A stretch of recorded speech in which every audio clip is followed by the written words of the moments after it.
নতুন মার্কিন president Donald ট্রাম্পের জন্য নতুন দুঃখ হয়ে আসছে আরও ভয়ঙ্কর নতুন দাবানল। মিলেছে এমন পূর্বাভাস, দানবীয় আগুন ধ্বংস করে দিয়েছে পুরো লস অ্যাঞ্জেলেসকে। বিলাসবহুল বাড়িঘরগুলো এখন ধ্বংসস্তূপ।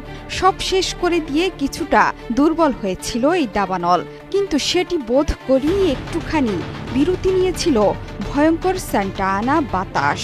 আবারও সাপের মতো ফনা তুলতে চলেছে শয়তানের নিঃশ্বাসখ্যাত এই ঝোড়ো বাতাস।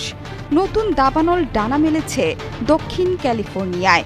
সবাইকে সর্বোচ্চ সতর্ক করেছেন মেয়র কারেন বাস। সোমবার নতুন এই সতর্কতা দিয়ে তিনি বলেছেন, পরিস্থিতি খুবই বিপজ্জনক, সর্বোচ্চ সতর্ক থাকতে হবে। লস অ্যাঞ্জেলেস এবং অংশীদার দমকল কর্মীদের আগে থেকেই মোতায়েন করা হয়েছে। শুধু তাই নয়, নতুন করে মানুষকে সরিয়ে নেয়ার ব্যাপারেও সবাইকে মানসিকভাবে প্রস্তুতি নিতে বলেছেন মেয়র। ঝড় পূর্বাভাস সেন্টারও পরিস্থিতি ভয়াবহ বিপজ্জনক বলে সতর্কতা জারি করেছে, যাকে বলা হচ্ছে চূড়ান্ত সতর্কতা।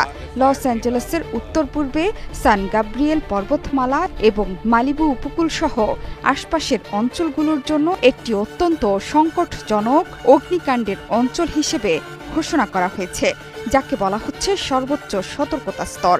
সান গাব্রিয়েল এবং সান্টা সুসানায় বাতাসের গতি ঘন্টায় ৩০ থেকে ৫০ মাইলে দৌড়াচ্ছে। সর্বোচ্চ ৭৫ মাইল বেগে ঝড়ো হাওয়া বইছে সেখানে, যা ১০০ মাইল পর্যন্ত উঠতে পারে বলে শঙ্কায় অনেকে।